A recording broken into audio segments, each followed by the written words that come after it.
It's dark out here once again. It's like 8 p.m. Got this Cadillac in here.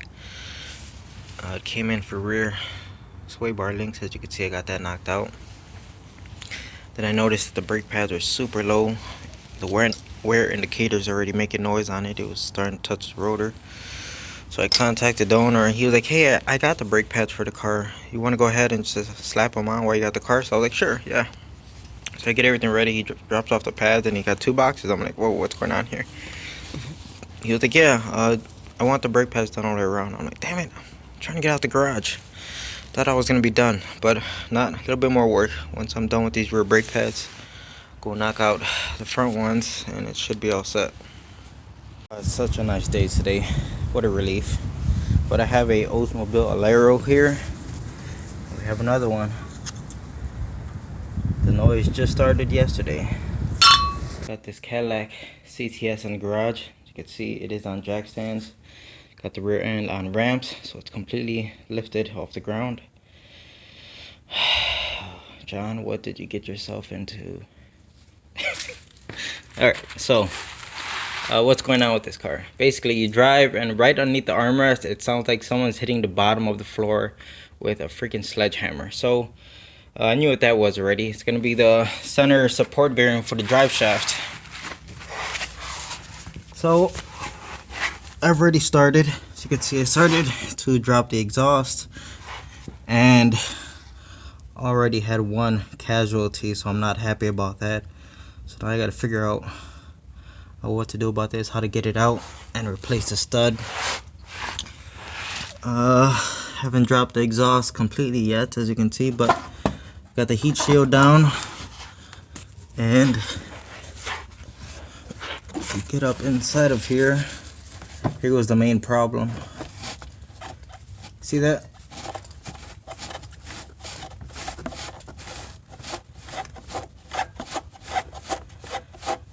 So that is what's banging on the bottom side of the floor while you're driving. It's super annoying, really loud. Now, any video you see on this, they're gonna say to remove the exhaust, and you really don't have to. All I found is that you have to disconnect it from the front up here, but you don't completely have to, you know, take it off of the hangers. And sure, you could do that, but in my garage I have very limited space. It's hard to move underneath here. But I found that if you just drop the front end of the exhaust, you have more than enough room. So the bolts for that connect to the rear differential, that's all disconnected. It's loose. All of this is loose right here. And I'm working on the final bolt for right here, and then I could take this off. One other thing I did was I took the rear end of the car off of the ramps and I put it on jack stands because I needed to be able to put the car in neutral so I could spin the drive shaft and get access to each of the bolts. So yep, that's the update. Let's see how it goes. And one more thing, situations like this where the Milwaukee 3/8 stubby really comes in hand, because it's really tight to get up here and to get on these bolts up here. As you can see, there's not much space. So even with some adapters here, so you can see I got a swivel adapter on it, it still has enough power to remove these bolts out of here. So yeah, the stubby really speeds up this process. Talk about pain in the butt. All right, so it's finally out. So this end would not clear. You can't pull it far back enough to come out because there's a shaft that goes in there and it just sticks too far out. So you actually have to take it off of the car from this side. You have to pry it off of its piece that couples right up to it, and you get this side out first, and then, you know, obviously bring the whole thing forward and drop it down. But yeah,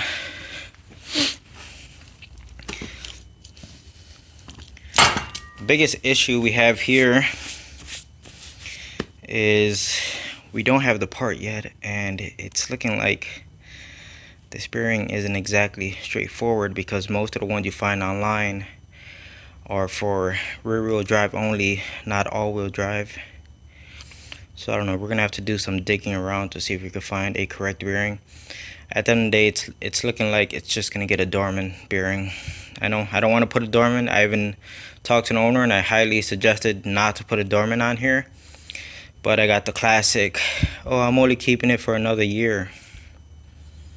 Alright, whatever. If the dormant goes bad in 4 months, it's not my fault. Alright, so I've separated the two halves of the shaft. And inside of here, there was a small snap ring. I took the snap ring out.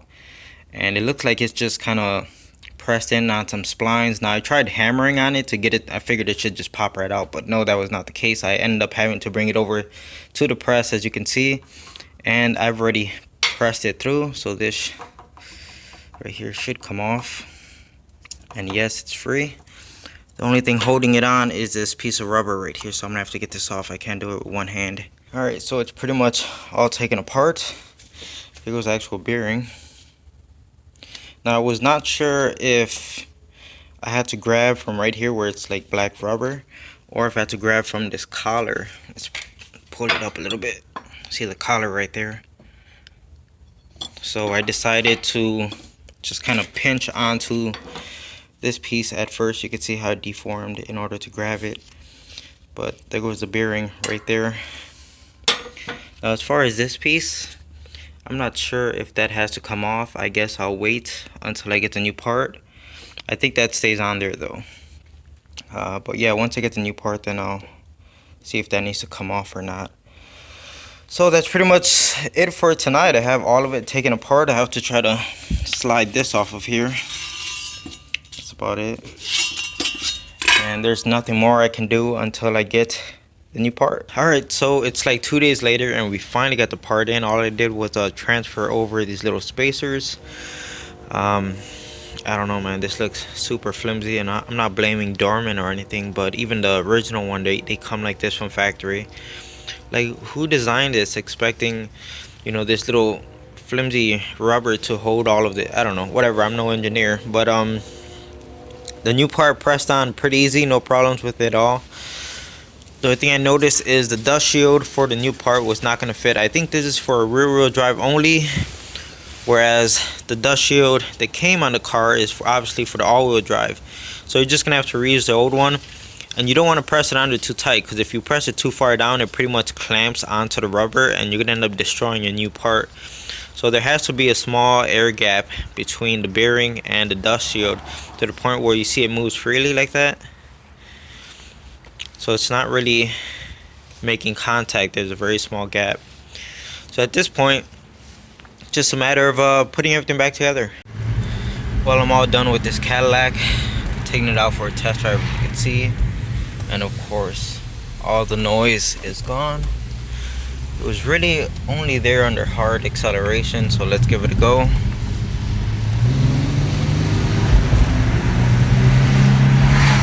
There we go. Noise is all gone. Doesn't sound like someone's hitting the bottom of the car with a sledgehammer. Overall, not too bad. This job would be super simple with a lift. If you got a car lift, it's a walk through the park. You know, the biggest pain in the butt is dealing with the jack stands and that crap. Okay, so once again we have this Pontiac Aztek here. It was just here like 2 days ago for that coolant hose that broke. And I remember when it was here, I told the owner, hey, you got to replace your serpentine belt because this thing is ready to give up the ghost. And sure enough, she calls me today saying, hey, my power steering stopped working, the battery light came on. So it got towed in. Now here's the thing, I expected to see the belt like slice open, like it's no longer one, well, it's still gonna be one piece, but basically, you know, a broken belt.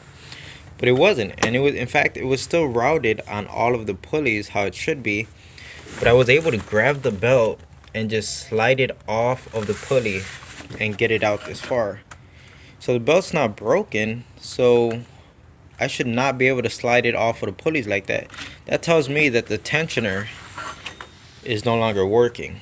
Alright, so this is kind of unexpected. The tensioner, you can see down there, it actually moves just fine. It has plenty of tension on it. I checked all the pulleys, everything spins freely. So Why was I able to take the belt off without ever touching the tensioner? I just slid it off in my hand easily. Is a belt stretched out that much? I've never seen a belt stretched that much that you could just take it off with your hand. I guess the only logical thing to do now is to go buy a brand new belt and compare the size. Okay, so I picked up a new belt, and when I compared it to the old one, they looked exactly the same. Like, you could not even tell if the old one was stretched or not. So that idea is kind of out the window. Right now, I got the new belt installed. Nothing has changed. All I did was change the belt, and it's on there how it should be. We have tension. So I don't know, it's weird because the old one, when it first came in, when I grabbed it from right here, it was completely loose. Like, I thought the belt was broken. That's how loose it felt. And I was able to slide it off of this pulley without any problems. And now I put the new one on. The tensioner is working. Seems to be okay. Okay, so I found the real problem. I had the car running for like maybe 45 seconds. I came to check on it, and I noticed, oh, what's going on down here? The crank pulley is not lined up with the belt. And even though I did line it up, look at that. Look how far off it is. So you can see it right there. I didn't even catch this before, but that pulley is separating. So that's the problem here. Needs a new crank pulley. As you can see, I got the harmonic balancer off, and she really put up a fight. She did not want to come off. But looking at the back side here, you can see how it's separated. I got the new part, as you can see, and we can see a big difference. Okay, let's look at the side profile. See that? Yeah, this thing is way off. Alright, so everything is put back together. Seems to be running pretty good. And the belt is staying in alignment.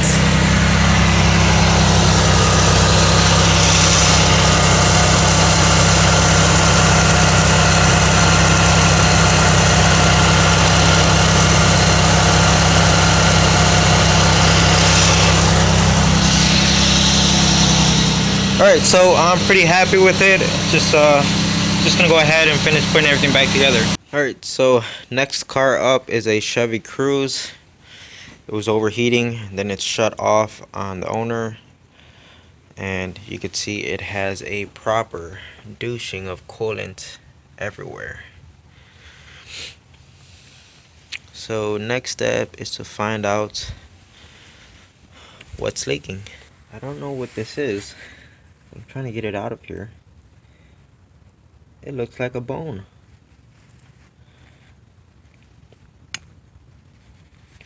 Come on. What is this?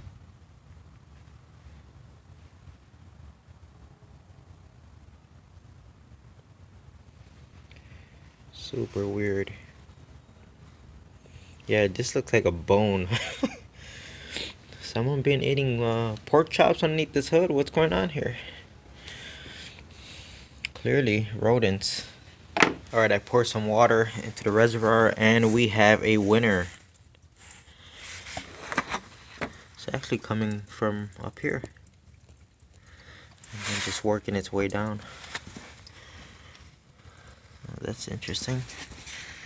Oh, what the heck? Look at that.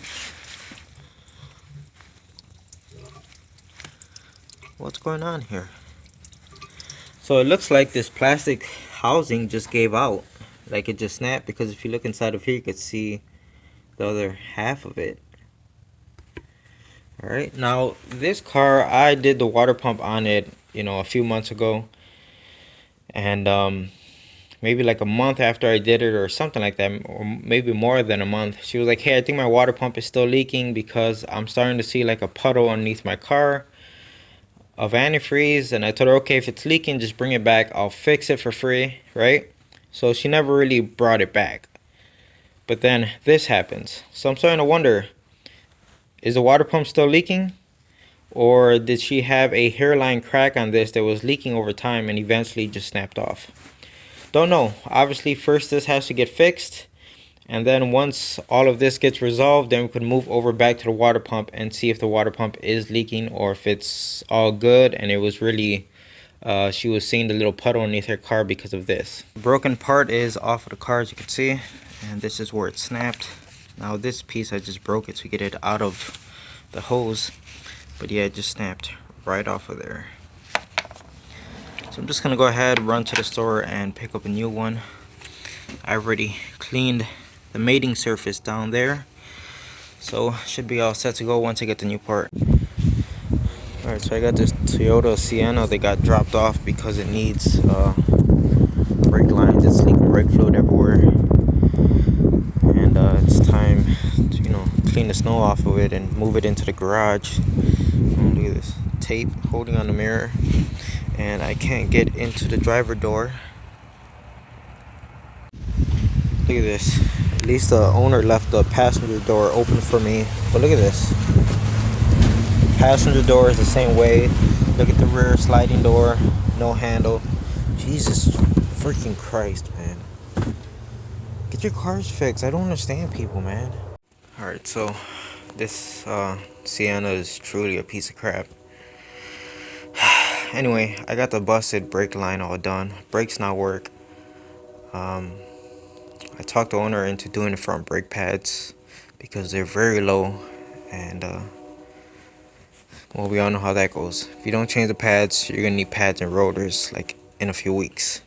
So I talked him into that, and also he wants me to fix at least the driver door handle. He said he tried doing it himself and he couldn't get it done. He said the part's right here, so let's see what we have.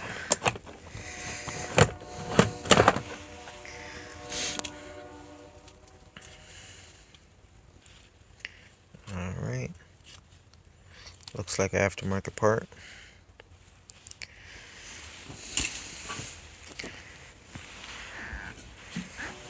The problem is I don't see any signs of him trying to take the door panel off. So I'm gonna assume he tried to do it from the outside. I don't think this is supposed to be bent in like that, but I could be wrong.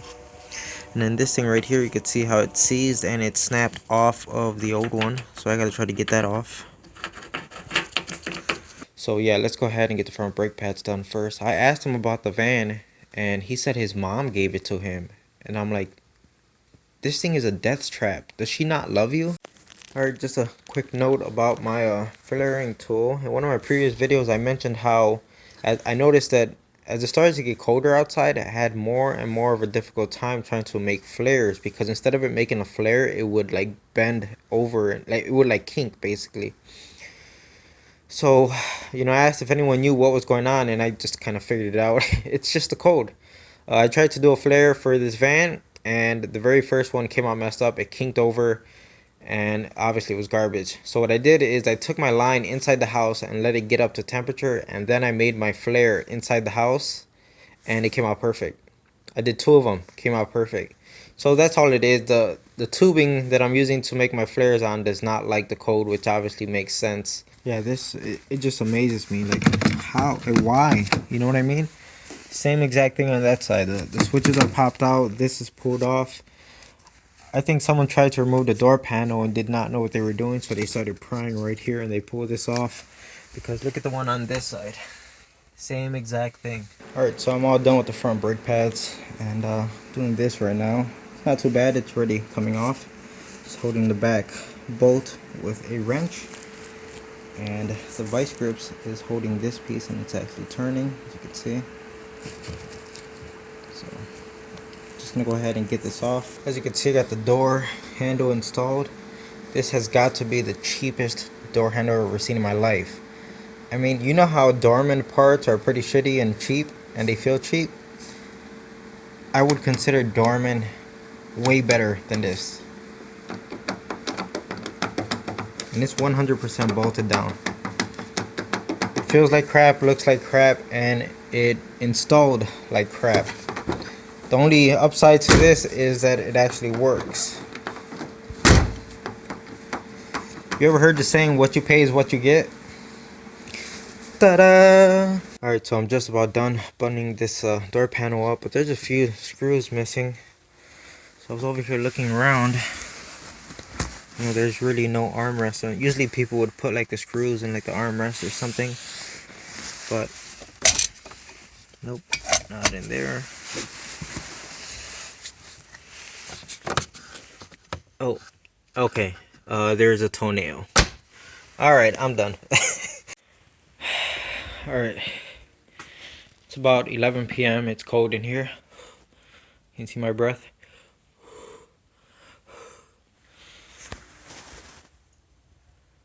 Alright. Got my neighbor's Chevy Aveo in here doing the front brakes. It is metal on metal. Here goes the outside pad, and the inside pad is kind of still wedged inside of there, as you can see. So I'm just gonna, I can't get it out. I'm just gonna wait to get the rotor off and then take that out. Here's a look at the caliper here. You can see how destroyed that is. But we only got new pads and new rotors for the front. Now she's had this problem for over a month and just didn't have it in the budget to get it fixed. So she's been driving it like this for over a month, and we're finally gonna go ahead and get it taken care of today. There's a second car with brakes like this. The first one, I got another, I think it's a Malibu sitting out there, and the woman told me her brakes are grinding. So I said, okay, show up with pads and rotors, and she shows up and there's only pads here. So I have to pull the car out the garage and I'll park it out there, and they said they would drop off rotors tomorrow. So I figured I might as well just go ahead and knock this one out tonight. Alright, so I just thought I'd show you guys the damage real fast. So here goes a look at the pad, and here goes the rotor. Now if you look right here, you can see that very big lip, indicating that not only was it grinding metal on metal, but she was driving for quite some time. Like I said, about a month like this. So nothing else too crazy to really see here. Just gonna go ahead, clean everything up, and slap the new rotors and pads on the car, and it should be all set. Alright, so last night I did the brakes on this Chevy Aveo. Look at that. I just checked the dipstick, no oil, and that smoke is from about 5 seconds of the engine running, because I just pulled it from the street into the driveway. I'm not exaggerating. I just checked the dipstick, I cleaned it, look, put it back in. There's absolutely no oil on this thing.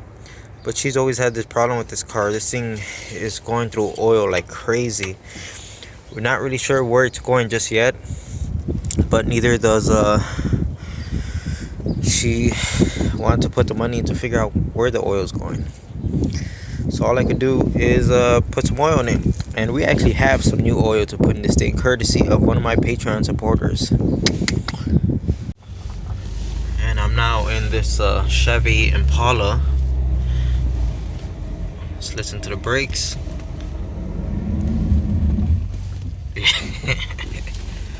Alright, so let's tear it apart and see the damage. Alright, so here's the rear pad, and here's the rotor. Classic. And it also needs outer tie rods because the front wheels are shaking like crazy. Alright, nothing else to see here. Just gonna go ahead and put the new parts on, be all set. Alright, so I just got something funny at text. Okay, it says go to Google, right? Let's go to O'Reilly Auto Parts.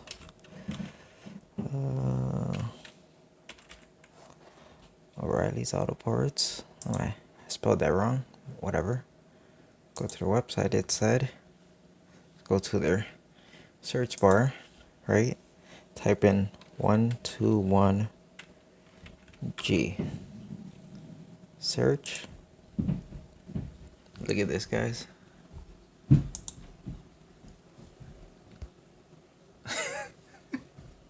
Flux capacitor.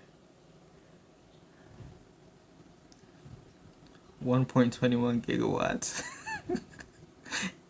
Working speed 88 miles per hour.